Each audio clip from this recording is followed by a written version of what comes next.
Most arguments are not about truth. They are about control, about being right, about making sure we are not the one who loses. But in trying not to lose, we forget what really matters. We forget the person in front of us. And worst of all, we forget who we are trying to be. People think arguments are won by logic, by facts, by quick comebacks. But the reality is, no one wins when both sides are just trying to protect their pride. What stays behind long after the noise fades is not the accuracy of our point. It is the weight of our tone. It is the damage or dignity we leave behind. We live in a world that rewards reaction. We are trained to respond fast, to defend ourselves, to push back the moment we feel exposed. But wisdom does not live in the reaction. It lives in the pause. And how we speak during that pause determines everything that follows. What if the goal was not to win the argument, but to lead it? Not to overpower the other person, but to raise the conversation. Not to dominate, but to disarm. Because that is what strong people do. They choose the higher response when the lower one would be easier. They choose the calm word when the sharp one is within reach. And in doing so, they keep their power instead of giving it away to anger. I have never regretted choosing the kind word, even when I felt disrespected, even when I wanted to strike back, even when I had every reason to defend myself, because the kind word is not about them. It is about you, about the standard you hold yourself to, about the story you are building with your own voice. Kindness is not weakness. It is discipline. It is restraint. It is maturity in real time. And sometimes it looks like being silent when your pride wants to speak. Sometimes it looks like walking away when your ego wants to win. And sometimes it looks like saying the truth with softness instead of force. But here is the key. Kindness does not mean avoiding conflict. It does not mean letting people cross your boundaries. It means choosing to confront with clarity instead of cruelty. It means saying no with firmness, but without fire. It means refusing to mirror someone else's chaos just because it is easier than holding your ground with grace. When you look back on the hard conversations in your life, you will rarely wish you had shouted more. But you will often wish you had paused, had breathed, had said less, had chosen a better word. The kind word is not always the most satisfying in the moment, but it is the one you can live with when the moment is gone. That is what this is about. Speaking not just to protect your view, but to preserve your peace. Because peace is not what happens when others agree with you. It is what happens when you stop needing to be right to feel strong. And in that strength, something shifts. The argument loses its power, and you find yours again. There is a kind of strength that does not raise its voice. It does not dominate the room. It does not try to win. It listens longer than expected. It breathes before it speaks. And when it finally does speak, it chooses words that bring light instead of heat. This is the strength of choosing kindness, especially when every part of you wants to do the opposite. Most people think kindness means being soft, being quiet, being agreeable. They think it means avoiding confrontation, swallowing your truth, and keeping others comfortable. But real kindness is not comfort. Real kindness is clarity. It is the courage to speak the truth with grace. It is the decision to act with dignity when the situation invites disrespect. Kindness is not passive. It is intentional. It is rooted in control, in maturity, in the understanding that just because I feel something does not mean I need to express it. Just because I am hurt does not mean I need to hurt back. Just because I have the right to respond does not mean I need to take it. When you are in conflict, the hardest thing is not finding the right words. The hardest thing is pausing long enough to make sure the words you do find do not undo who you are trying to become. Because anyone can throw a clever insult. Anyone can strike back. That takes no strength at all. What takes strength is to remain human in a moment that dehumanizes. What takes strength is to choose the word that leads forward instead of the one that keeps you stuck in a loop of reaction. To be kind in the middle of misunderstanding is to stay anchored when the current pulls hard. It is to choose your character over your pride. It is to protect peace when ego wants revenge. And this does not mean you say nothing, it means you say something better. You speak with direction, not just emotion. You speak with boundaries, not bitterness. You do not let someone else's chaos dictate your tone. You do not let someone's immaturity provoke your loss of self. The kind thing is often the strongest thing, because it requires discipline. It requires emotional distance. It requires the willingness to be misunderstood for a moment in order to stay aligned with your values for a lifetime. It means learning to be okay with not having the last word. It means being more interested in healing than proving. It means showing others what restraint looks like when they expect retaliation. Kindness can be saying no with respect. It can be walking away from a harmful conversation without apology. It can be ending a relationship that repeatedly disrespects your worth. It can be silence when you know that nothing you say would add value. And yes, it can also be softness, but only when softness reflects wisdom, not fear. Some people mistake your kindness for weakness. They see your calm as passivity. They think your patience is permission, but you do not need to correct that. Because over time, your consistency will speak louder than your reactions ever could. You are not here to convince others of your strength. You are here to live it. And strength, real strength, looks like choosing words that you will still be proud of 1 year from now. Words that protect your integrity when everything in you wants to abandon it. Words that say, I know who I am, even when I am not being seen for it. When you choose the kind thing, you reclaim your authority. You stop letting others pull you into the version of yourself you have already outgrown. You stop negotiating your voice to match their level of chaos. You become steady, and steadiness is not silence. It is intention. It is when your tone says, I am in control of me, even if you are not in control of you. Every argument gives you a choice. You can feed the fire, or you can break the cycle. You can react, or you can rise. And every time you choose kindness, you choose your future over your feeling. You choose impact over impulse. You choose the version of you that builds, not burns. And yes, there will be moments when it feels unfair. When someone says something that hits a nerve. When you want to defend, explain, prove. But ask yourself this. Will responding that way move you closer to peace or farther from it? Will it build connection or deepen the gap? Will it honor who you are or just echo who they are? You do not have to respond with perfection, but you must respond with purpose. And when your purpose is to protect your values, not just your pride, kindness becomes your most powerful strategy.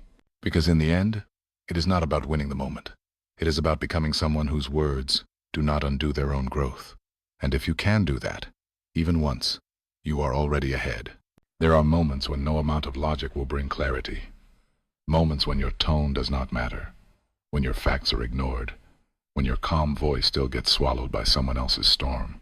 These are the moments when you are not being invited to be understood. You are being invited to be provoked.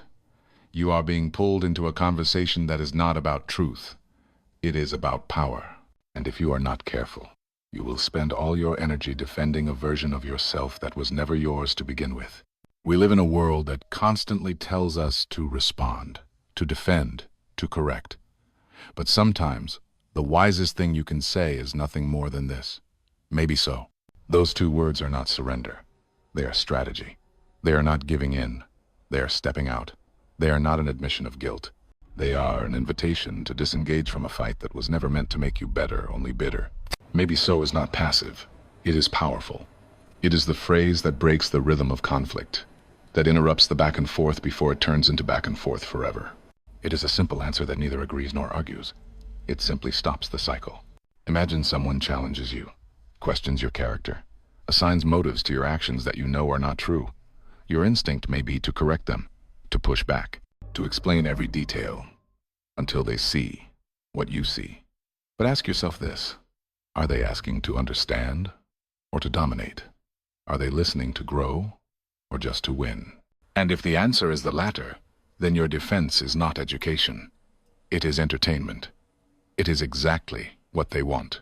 More energy, more words, more control. That is where maybe so becomes your reset button. You say it not because you agree. You say it because you refuse to be baited. You say it because the conversation has left the ground of growth and moved into a battlefield where clarity no longer matters. Maybe so allows you to stand without shouting, to respond without reacting, to stay in your integrity when the other person is trying to strip it from you. Here is what most people do not realize. You are not responsible for proving your worth in every interaction. You are not required to explain your intentions to everyone who questions them. Sometimes the highest form of confidence is restraint. Sometimes the most assertive thing you can do is let their words land without picking them up. Maybe so does not mean you are weak. It means you are finished. finished with cycles that never lead to growth, finished with arguments that only serve ego, finished with trying to make your peace dependent on someone else's approval. When you use this phrase, you are doing more than ending a fight. You are protecting your focus. You are preserving your energy. You are teaching yourself that not every comment deserves a response. And not every conversation is worth continuing. You can use maybe so in the workplace, when a colleague questions your judgment in front of others, not to seek resolution, but to assert control. You can use it in personal relationships when someone projects their fears onto your choices. You can use it with strangers who assume your silence is an invitation for disrespect. And in every case, the result is the same. The cycle breaks, the tension fades, the space opens up for either clarity or silence, and both are better than chaos. This phrase works because it removes the foundation of escalation. It takes away the need to win. It shifts the conversation from reaction to redirection, and it reminds you that you are not there to prove who you are. You are there to preserve who you are. Maybe so is not the end of the conversation. It is the end of the part that no longer serves you. What happens after that depends on the other person. But you have already made your choice, and that choice is to stay in alignment with your values instead of letting your emotions choose for you. Let us be clear. This is not about being passive or indifferent. It is about being intentional. If someone is speaking with respect, asking honest questions, expressing real emotion, then maybe so is not the tool. Engagement is.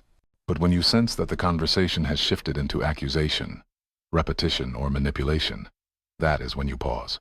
That is when you step out of the spin. That is when you choose a different energy. In my own life, there have been moments where my silence was misunderstood as agreement, but over time I learned that agreement is not what silence offers. It is what intention clarifies. And when I said maybe so, what I meant was this. I am no longer playing this game. I am no longer arguing with shadows. I am no longer letting my voice be used as fuel for someone else's fire. That is the kind of confidence that cannot be shaken, because it is rooted not in words but in discipline, in the decision to not be pulled into patterns that shrink you, in the wisdom to know that your peace is more valuable than your point. So the next time you feel the heat rising, the next time you feel the urge to jump in, to explain, to fix the narrative, try something different. Try stillness. Try breath. Try saying maybe so, and then say nothing else. What happens next is not your responsibility. Your responsibility is to protect your tone, your energy, your direction, because that is where your power lives, not in winning the argument, but in refusing to be reduced by it. When emotions run high, our vision narrows. We focus on the moment in front of us, the sentence just spoken, the reaction we feel building. And in that narrow space, it is easy to forget what matters most. It is easy to fight for pride instead of peace, to speak from impulse instead of purpose. That is why one of the most powerful tools in conflict is not a word. It is a perspective, a shift in time, a way of stepping outside the heat and into the clarity that only the future can offer. When in doubt, look forward. Not in years, just in moments. Picture yourself 1 hour from now, 1 day, 1 week, 1 year. Ask yourself this: how do I want to remember this conversation? What version of myself do I want to look back on? Do I want to feel proud of how I responded? Do I want to feel aligned with the person I am trying to become? Do I want to feel like I protected my peace, even when I had every reason to abandon it? When you imagine yourself in the future, watching this moment like a scene in a story, you begin to see what really matters. You begin to separate what is emotional from what is essential. You begin to remember that not everything deserves your reaction, but everything shapes your integrity. And that integrity is not built in easy moments. It is built right here, when you are misunderstood, when you are provoked, when you are tempted to let someone else's tone decide your own. The future version of you does not need you to be perfect. They need you to be intentional. They need you to pause, to breathe, to protect what you are building instead of defending what you feel. Because what you feel is real, but it does not have to rule you. Sometimes the best way to avoid saying the wrong thing is to say nothing at all. Sometimes the strongest decision is not what you say, but what you choose not to say. You can always return to the conversation later. You can always clarify, but you cannot take words back. And the moments we regret most are rarely the ones where we waited too long. They are the ones where we spoke too soon. This practice of future thinking is not avoidance. It is alignment. It is stepping out of the storm to see the whole sky. And from that height, you gain the wisdom to choose a response that is not reactive, but redemptive. You do not have to resolve everything today. You just have to live today in a way your future self can respect. You just have to speak in a way that keeps your dignity intact, even if the other person leaves theirs behind. That is how arguments lose their grip, not when you win them, but when they no longer control the version of you that shows up in them. So the next time you feel your breath shorten, your voice rise, your instinct tighten, try this. Pause. Imagine the person you want to be tomorrow. Let that version guide your next sentence. Let that vision become more important than your pride. Let your future maturity speak into your present moment. And if you can do that, even once, you are not just ending an argument. You are changing the kind of person who walks away from it. If this message speaks to something inside you, share it with someone who needs it too. And if you want to keep growing in clarity, restraint, and purpose-driven communication, subscribe to Daily 1% Impact for more ideas that help you become just 1% stronger each day. Because you do not have to raise your voice to be powerful. You just have to make sure your words rise from a place you will still be proud of tomorrow.